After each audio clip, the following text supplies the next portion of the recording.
Oke, teman-teman, ini Tes, tes, ada dari tes. tim berapa ya? Tim 26 ya. Tim 26. Oke. Jadi malam ini ada tim 26 yang ingin presentasi terkait dengan desain dan rancangannya. Eh, saya persilakan waktu dan tempatnya.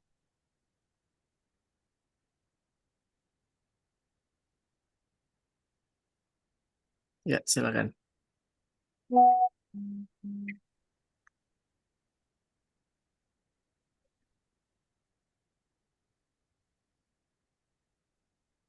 Assalamualaikum warahmatullahi wabarakatuh. Salam. Waalaikumsalam warahmatullahi wabarakatuh.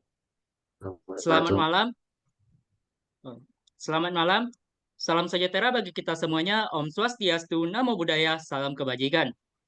Yang saya hormati yaitu Bapak Rizky dari tim Neosia Training Center sebagai tim penilai pada presentasi final project kami pada malam hari ini. Dan juga yang saya hormati yaitu rekan-rekan yang telah hadir pada Zoom pada malam hari ini. Pada malam hari ini kami dari tim 26 ingin mempresentasikan final project kami yang bernama yaitu Smart Cup Sealer, yaitu perancangan mesin cup filling sealer otomatis berbasis microcontroller. Next.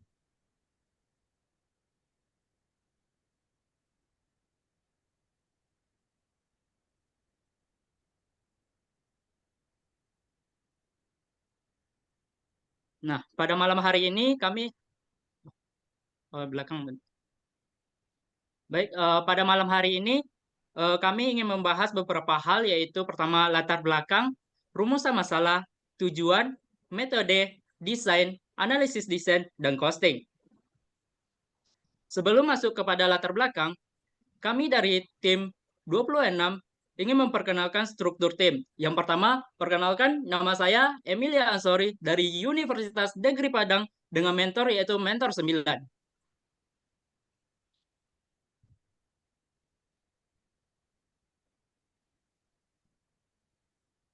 Saya Muhammad Fahri Menda Putra dari Mentor 5. Oh, saya Averly Septian, asal Universitas Negeri Padang dari Mentor 5. Perkenalkan, nama saya Ayub Samsumari dari Mentor 8 dari Politeknik Negeri Indramayu. Perkenalkan, saya Habib Khairi dari Universitas Negeri Padang yang dimentori oleh Mentor 5. Selanjutnya itu latar belakang. Pengemasan. Pengemasan disebut juga dengan pembungkusan, pewadahan, atau pengepakan. Masalah kemasan menjadi bagian kehidupan masyarakat sehari-hari, terutamanya dalam konteks produk minuman. Pengemasan juga merupakan salah satu cara pengawatan minuman, karena pengawasan dapat memperpanjang umur simpan minuman. Tujuan utama dari pengemasan adalah untuk membantu mencegah atau mengurangi terjadinya kerusakan pada bahan yang akan dikemas. Seiring dengan kemajuan zaman, sistem pengemasan juga telah menekankan keamanan, kenyamanan, dan kecepatan. Dalam konteks ini, microcontroller menjadi jawaban yang cocok untuk permasalahan tersebut dan juga menjadi bagian yang sangat penting dan terintegrasi dalam berbagai proses di pabrik dan industri modern. Pada konteks produk minuman, ternyata masih banyak yang menggunakan metode manual untuk proses penyegalan pada gelas cup atau cup sealer. Karena tingkat pengeprasannya bervariasi, seringkali terjadinya kegagalan dalam penyegalan. Berangkat dari permasalahan tersebut, kami dari tim 26 dengan bangga mempersembahkan yaitu rancangan Smart Cup Sealer. Berangkat dari sana, kami ingin merumuskan beberapa masalah. Yang pertama,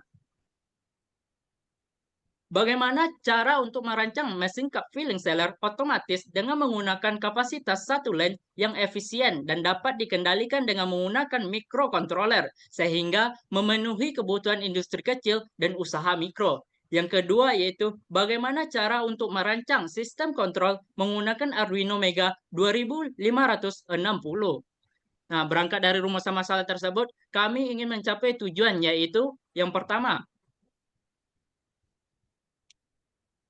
mendapatkan rancangan mesin cup filling sealer otomatis dengan kapasitas 1 lane agar hasilnya yang efisien dan dapat dikendalikan dengan menggunakan microcontroller sehingga dapat memenuhi kebutuhan industri kecil dan usaha mikro.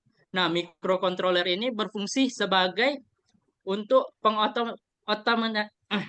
untuk otomatiskan pekerjaan yang berulang-ulang tersebut. Yang kedua yaitu untuk mengetahui bagaimana rancangan sistem kontrol pada mesin cup filling sealer menggunakan Arduino Mega 2560.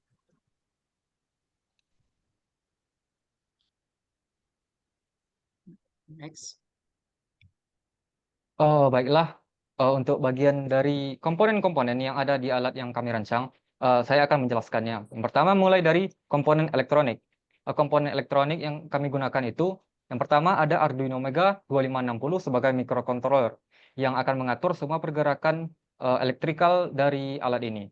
Kemudian ada LCD, Liquid Crystal Display, yang berfungsi sebagai monitoring alat, sebagai output untuk hal yang ingin ditampilkan pada alat ini. Selanjutnya, ada stepper motor yang mana kami di sini menggunakan dua tipe stepper motor. Yang pertama ada NEMA 17 dan NEMA 34.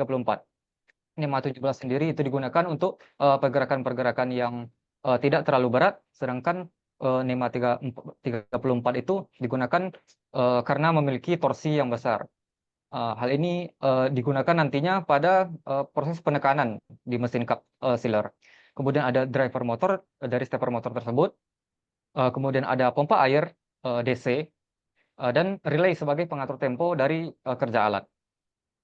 Dan semua komponen elektronik ini semua akan ditaruh dalam satu buah control box yang nantinya di dalam desain itu tidak terlalu didetailkan karena hal tersebut akan membuat desain itu terlalu rumit sehingga memperlama waktu pengerjaan. Selanjutnya ada komponen mekanikal yang mana ada rantai dan sprocket atau chain and sprocket itu berada pada disambungkan ke stepper motor NEMA 34 nantinya. Kemudian ada mekanisme conveyor, pulley dan belt.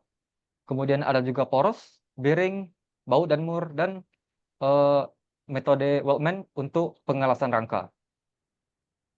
Jadi untuk bagian desain itu terlihat semua komponen mekanikal dan komponen elektrikal. Yang mana seperti yang saya sebutkan tadi, komponen elektrikal itu tidak didetailkan seperti wiring pada pompa DC itu tidak dipotong, yang tidak tersambung ke control box. Hal itu akan membuat desain tidak berfokus pada mekanisme cara kerja alat. Nah, selanjutnya untuk motion dari alat ini.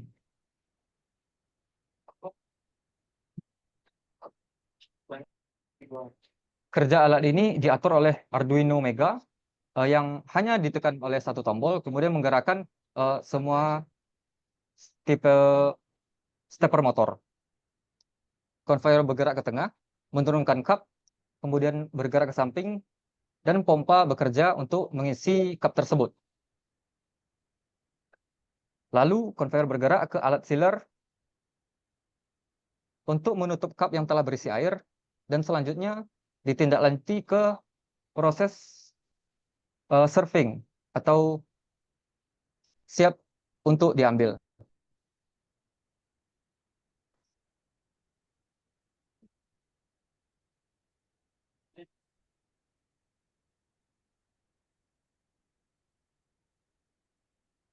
Oke, selanjutnya kita masuk kepada desain. Baik, inilah untuk lanjut. Oke, maaf. Oke, maaf. Saya ulangi. Selanjutnya kita masuk ke dalam slide 12, yakni dalam poin desain. Yang pertama, di sini dilihatkan drawing dari main assembly mesin sealer cup otomatis.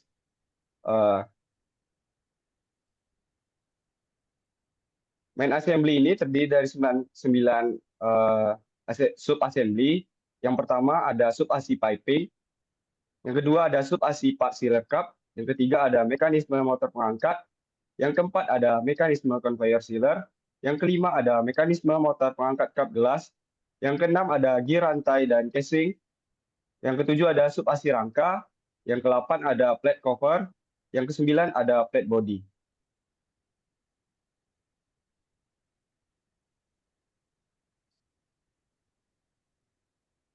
Nah,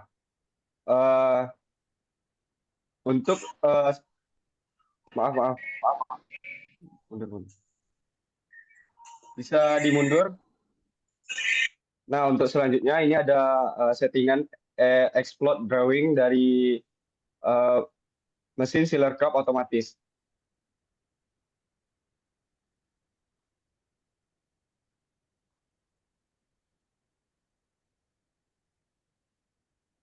Kemudian di sini ada sub assembly dari sub assembly dari gear dan rantai. Dapat dilihat di dalam sub assembly ini terdiri dari 8 part yang terdiri dari motor stepper lengkap dengan spindle-nya. Kemudian ada wheel sprocket, motor sprocket, inner, outer, atau bisa kita sederhanakan dengan rantai. Kemudian pada poin ke-7 ada bracket casing rantai, dan pada nomor 8 ada casing motor.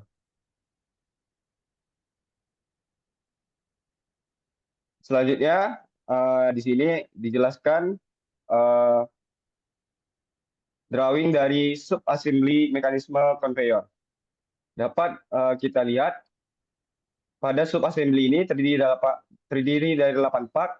Yang pertama ada coupling, kemudian ada motor stepper lengkap dengan spindle-nya, kemudian socket head cap screw dan poros pulley.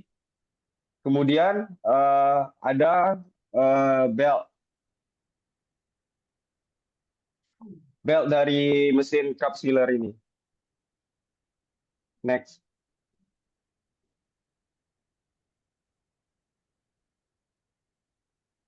Selanjutnya di sini kita lihat drawing assembly dari sub assembly mekanisme motor pengangkat.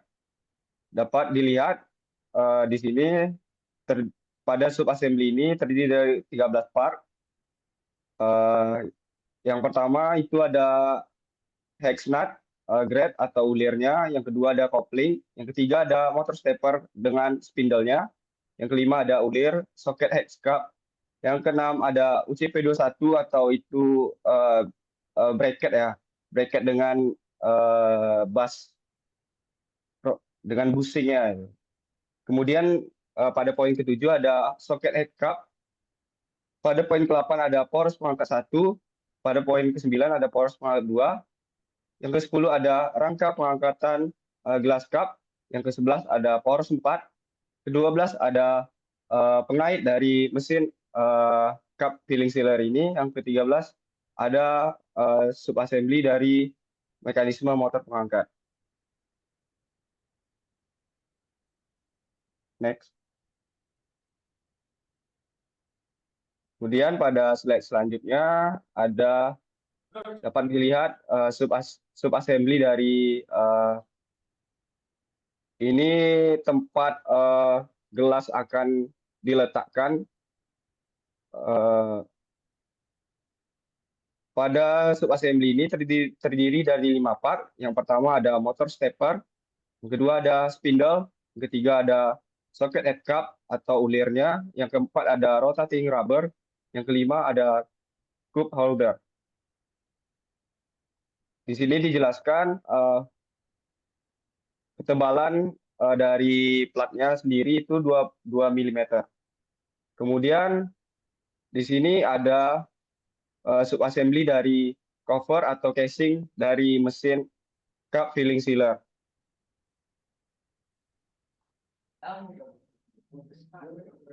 Ketebalan dari plat cover yang ini sendiri setebal 2 mm. dengan material stainless steel yang tahan akan korosi.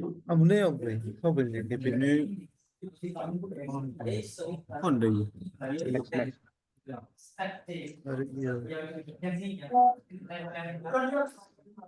Mohon maaf untuk Mas Dio. Selanjutnya di sini ada subassembly dari piping lengkap dengan wadahnya. Di sini dapat dilihat sendiri, di sini ada pompa air DC yang sudah dijelaskan oleh Mas Habib Khairi pada slide sebelumnya. Kemudian ada rangkaian pipa dan wadahnya.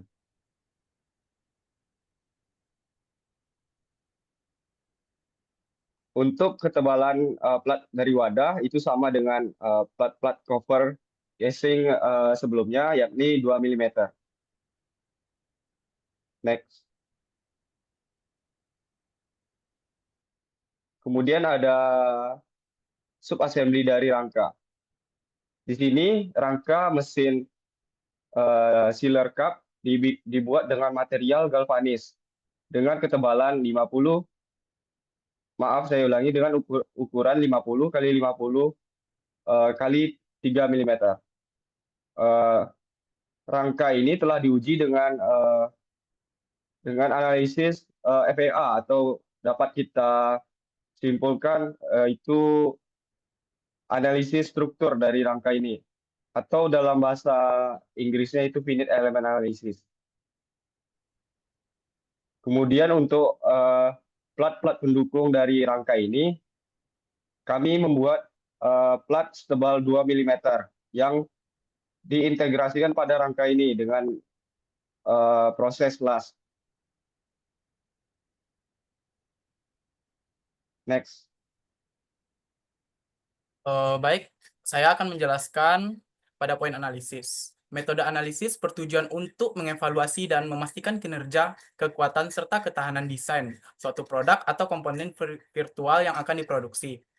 Metode analisis yang kami gunakan adalah metode FEA, Finite Element Analysis, yang merupakan teknik komputasi atau kalkulasi yang digunakan untuk mendapatkan solusi perkiraan masalah nilai batas di dalam bidang teknik.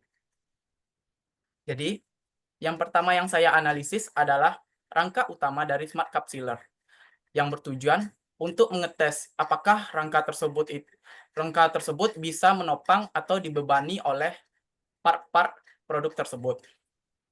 Untuk langkah pertama, pada rangka ini kita menggunakan material galvanized steel, dikarenakan galvanized steel memiliki karakter sebagai berikut.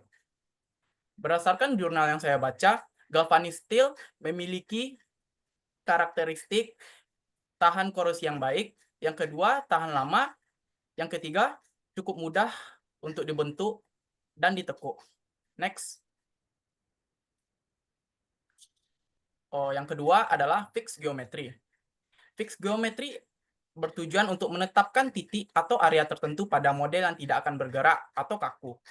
Di rangka kali ini saya memberi titik fixnya berada di bagian kaki rangka, dikarenakan di sanalah bagian yang titik tumpunya gitu. Next. Yang kemudian, pemberian force diinput pada titik yang terbebani pada rangka. Saya memberi force di bagian tengah itu karena karena lebih banyak part di sana. Dan saya memberi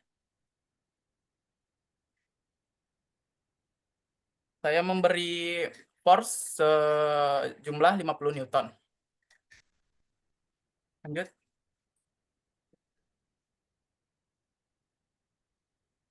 Setelah pemberian force, jangan lupa di create mesh untuk bertujuan untuk memastikan hasil analisis lebih akurat dan realistik. Oke. Yang pertama kita dapat mendapatkan hasil stres, yaitu titik maksimalnya berada di nilai 27,78, yang dimana nilainya itu sangat kecil dibandingkan yield strength, kekuatan luluh kekuatan luluh galvanis steel yang bernilai 203 sampai 250 Newton per meter kuadrat atau MPa. Lanjut. Yang kedua adalah displacement. Displacement merupakan perpindahan terbesar berada di area yang paling fleksibel. Jadi yang dapat kita lihat di PPT, nilai maksimalnya itu 0,058 mm. Itu nilai tersebut sangat kecil, menunjukkan bahwa rangka tersebut cukup kaku atau dapat menahan beban kerja, sehingga ini tidak mempengaruhi fungsi operasional mesin. Next. Yang ketiga adalah strain. Strain itu merupakan regangan. Jadi dapat yang kita lihat di PPT, nilai maksimalnya adalah 0,00004 yang menandakan nilai ini sangat kecil dan jauh di bawah batas regangan elastis galvanis steel. Lanjut. Yang keempat adalah faktor of safety. Seperti yang terlihat di gambar, seperti yang terlihat di PPT, faktor of safety dari rangka tersebut adalah 7,3 yang menandakan desain ini 7 kali lebih kuat dari beban yang diterapkan. Next.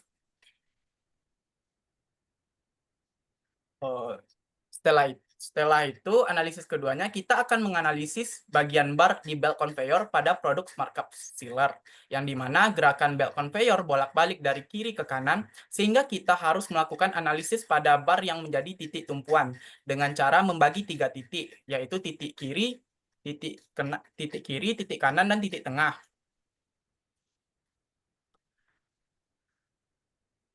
Oke. Yang pertama, kita di bar tersebut kita menggunakan material stainless steel veritic yang memiliki karakteristik tahan terhadap korosi, memiliki kekuatan tarik yang baik, awet dan tahan lama. Lanjut.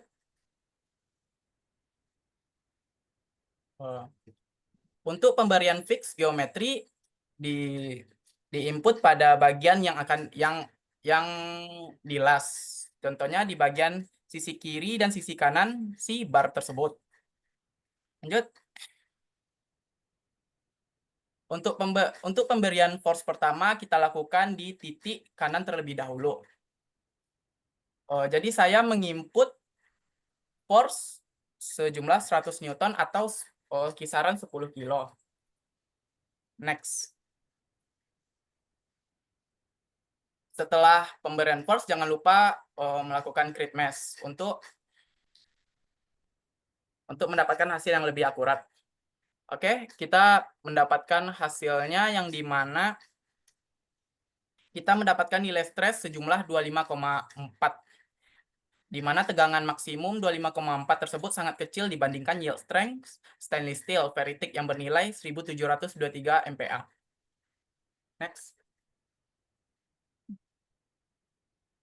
Nilai displacement perpindahan terbesar berada di area fleksibel, yaitu di area yang dikasih beban.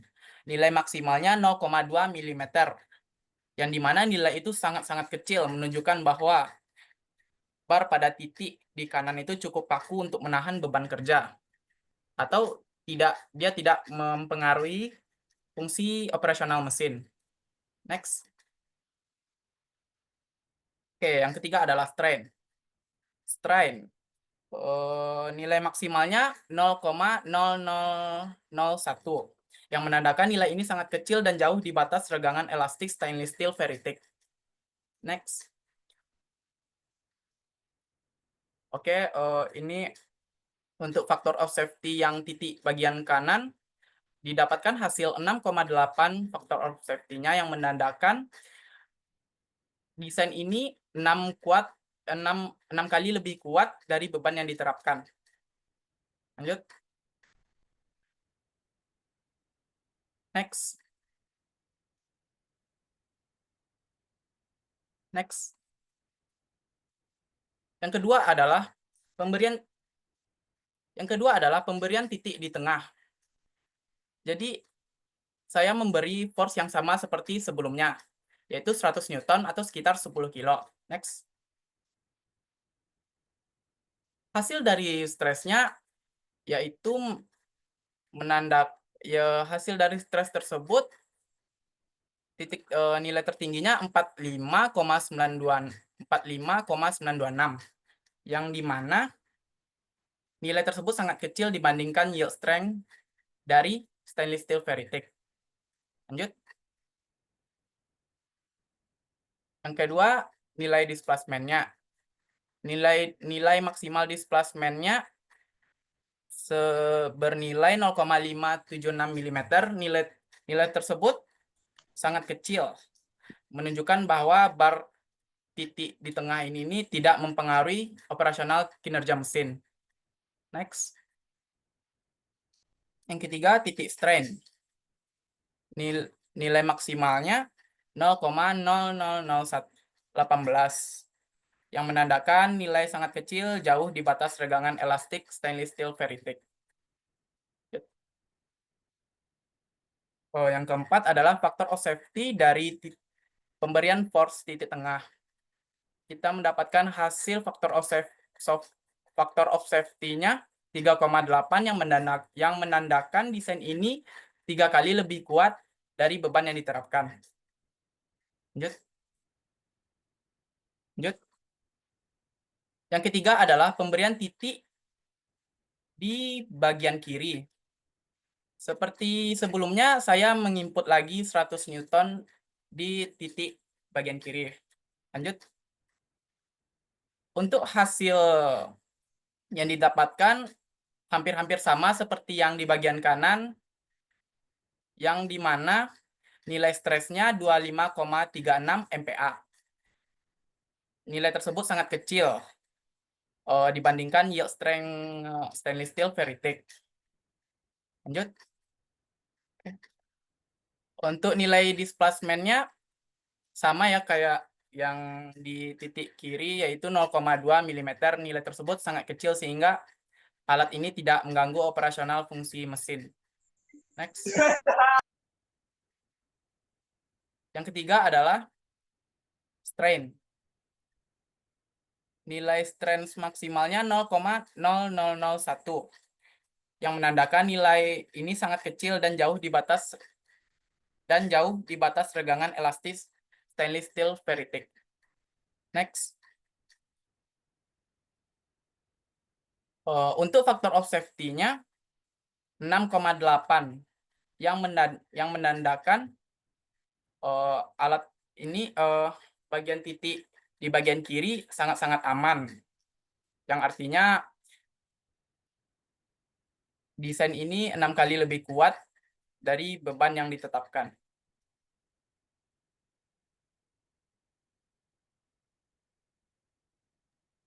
Baik, terima kasih Mas Akverly. Saya akan menjelaskan tentang costing. Sebelum menjelaskan tentang costing, di sini saya akan menjelaskan balik lagi ke awal. Kenapa sih kita pakai motor stepper? Kenapa sih kita semua ini mekanismenya pakai motor stepper ya? Balik lagi. Nah, yang pertama apa? Yang pertama costing di sini karena memang di sini sebagai targetnya marketnya kita itu di UMKM atau ke industri-industri kecil. Nah, di sini pasti tentang namanya costing. Costing itu penting bagi industri kecil. Gimana pun, ya memang harus distandarkan dengan industri-industri kecil ini. Nah, kenapa sih? Ya makanya eh, nggak menggunakan pneumatik atau yang lainnya. Karena motor stepper ini ya tergolong murah. Balik lagi ke costing. Terus di sini ada beberapa ya memang komponen-komponen ya. Di sini ada banyak komponen-komponennya. Mungkin di sini bisa dilihat ya. Jadi dari semua komponen-komponen ini dengan green totalnya itu sampai 6 juta. Mungkin untuk 6 juta ini kan kita sebagai bisa merekayasa gimana pun costing agar bisa turun karena memang ini target kita pasarnya itu ke UMKM atau ke industri kecil. Contohnya industri kecil ya kayak industri rumahan gitu ya. UMKM yang buat di pinggir jalan atau yang lain gitu kan. Gimana pun memang costingnya itu harus turun, harus distandarin. Ya, standarnya industri-industri kecil itu. Next, Mas. Sini jadi kesimpulan dari semuanya. dengan adanya mesin cup sealer otomatis processing mikrokontroler ini menghemat pekerjaan ya.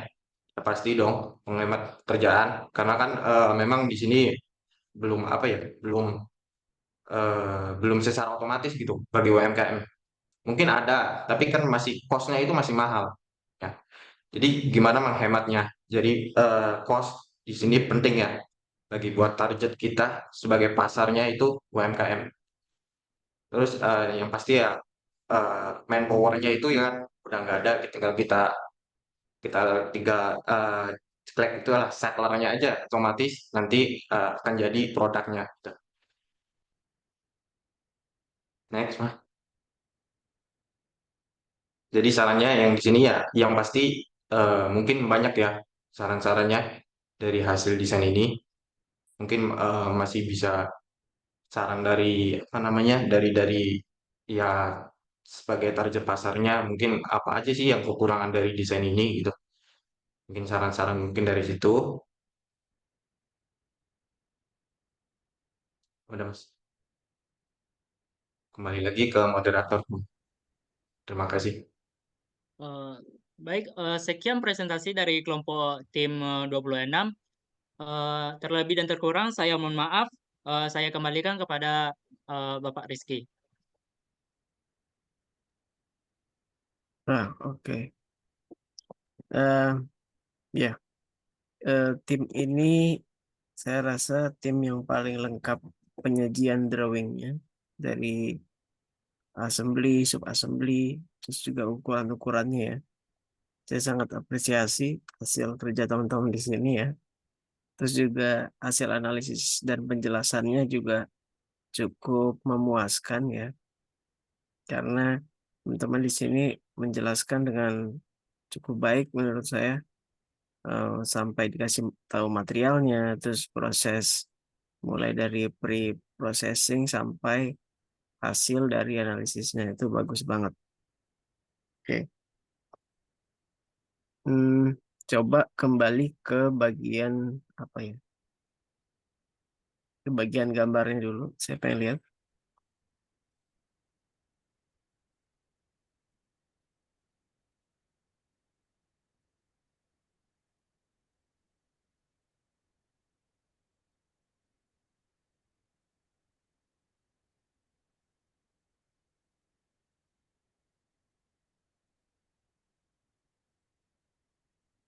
Ya, next di bagian drawingnya mungkin di assembly drawingnya.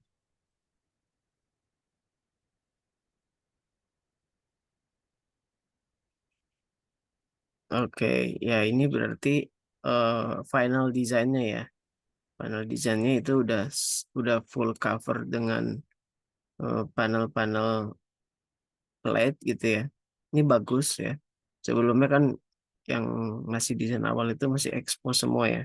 Dan ini bagus, tampak compact dan tidak ribet ya. Sama seperti mesin cuci jadinya. Jadi tahu-tahu udah jadi aja produknya. Ya ini bagus banget. Bagus, ini bagus. Seperti ini desainnya. Oke. Dari gambar ini pun juga kelihatan ya bahwa ukuran objeknya itu ketahuan seperti apa begitu ya. Coba ke analisis frame utamanya, saya pengen komentar sedikit dan kasih pendapat. Kayak di sini, kembali dulu tadi yang awal. Nah, di sini. Oke. Nah, di boundary condition memang kita bisa treat suatu permukaan itu semuanya fix ya, tapi dalam beberapa kondisi aja. Nah, kalau saran saya sih mendingan salah satu dia fix ya. Fix itu kan artinya degree of freedom itu dia mati semua ya ke arah 3 sumbu. Nah, kalau untuk kasusnya seperti kaki-kaki seperti ini, kita bisa pakai salah satu fix aja, terus kemudian fix itu 3 gini ya. Nah, kalau yang ini berarti cuman satu aja, dia tertahan ke arah vertikal aja, tapi dia masih bisa bergerak ke arah horizontal. Karena ya, kalau misalnya dia fix, berarti asumsi dari semua kaki ini tuh dia mungkin dijepit dengan eh, semen ya, dengan konkrit gitu ya, atau juga dia dilas ke groundnya seperti itu. Tapi kalau dia seperti ini, dia boleh bergerak. Belum lagi juga kalau misalnya desain teman-teman itu lobangnya itu lobang base plate-nya ini ya, dia bukan baut aja. Mungkin dia ada slotnya seperti ini. Nah, kalau ada slotnya seperti ini, nah ini pasti dia masih punya pergerakan walau sedikit ya. Kayaknya analisisnya sudah bagus menurut saya. Mungkin tinggal dikembangkan lagi ke depannya untuk memperluas pengetahuan teman-teman soal analisis. Terus juga kemudian kalau misalnya nanti kalian temukan fixture atau interaksi antar body itu dia bisa memiliki efek friksi gitu ya. Jadi dia boleh bergerak secara horizontal tapi ada gaya hambatnya seperti itu. Oke, coba di next. Ini hanya pengetahuan aja ya teman-teman ya biar semakin tambah lagi. Oke, next lagi. Di sini saya belum temu isu. Oke ya, di sini itu coba back back. Nah, tadi di sini disebutkan kalau nilainya itu 50 ya. 50 Newton ya. Betul? Nilai 50 tuh per item yang di input, Mas. Per Oh, item. oke. Per item yang di input. Nah, berarti itu 50-nya itu ada di setiap batang yang diselect ini gitu. Ah, iya, Mas. Oh, oke. Ya kalau misalnya hasilnya seperti ini ya berarti cukup kuat banget ya. Mungkin alat ini bisa bertahan sampai 10 tahun gitu ya. Mungkin tinggal maintenance microcontroller dan lain-lainnya aja. Ya, nggak masalah sih. Oke, next. Ya, next lagi. Nah, mungkin di sini agak-agak gimana gitu ya. Karena di sini juga ada penyajian angka yang cukup besar dan sangat fantastis ini. Nah, ini kan nilai minimum ya. Nah, berarti nilai maksimumnya ini nih, ini gede banget. Nah, boleh jadi di meshing atau analisis teman-teman, ini ada bagian yang dia itu apa ya, semacam seperti tidak kena beban sama sekali gitu ya. Nah, sekarang saya pengen tanya, di analisis Waldmans ini yang dimasukkan ke dalam atau di treat di analisis ini apa aja? Cuman batang body batang aja atau ada plat? Iya, kan ada plat yang nempel tuh, Mas, yang di rangka itu saya masukin Hmm. juga, Mas. Oke. Jadi memang di Wildmans ini itu dia tidak bisa, ya memang SolidWorks sudah bisa multi meshing ya, baik itu Wildmans 3D volume solid ataupun lembaran surface include ya sheet metal itu lembaran surface dan sheet metal itu sama. Nah, tapi dalam kasus Waldman analisis sebaiknya hal-hal itu dihilangkan dulu yang plat-platnya ya. Karena meshing dan bondingnya itu tidak bagus ya, tidak bagus. Makanya ini nilai yang fantastis ini pasti dari sheet metalnya nih saya yakin 100%. Jadi untuk kedepannya dihilangkan dulu aja. Kalau misalnya kalian ingin detailkan suatu join sambungan atau apapun, nah baru kalian potong gitu misalnya. Nah nanti reaksi gaya yang di sini diambil gitu kan, arahnya kemana. Nah, baru di sini dianalisis pakai 3D volume gitu ya, 3D mesh. Itu masukan dari saya buat ke depannya, improve ke depannya ya, Bu, biar teman-teman belajar lagi. Oke, next. Oke. Ya ini bagus ya. Jadi eh, audiens tahu ini material ini pakai apa aja sih gitu ya. Oke, next lagi.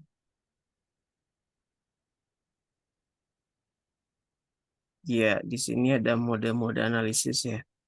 Ya, ini sangat bagus ya. Jadi kita benar-benar tahu bentuk atau mode analisis apa yang kritikal. Nah, berarti bisa disimpulkan ya, mode analisis yang kritikal itu taruhnya di tengah sini, ya kan?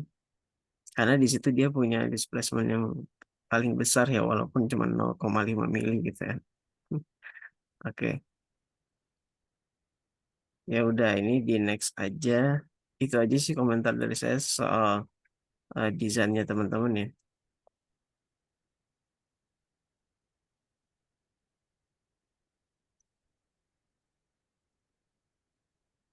Oke. Mungkin saya kembalikan ke moderator saja ini. Silakan. Baik, terima kasih pada Bapak Rizky yang telah memberikan kritik dan sarannya kepada kelompok tim 26.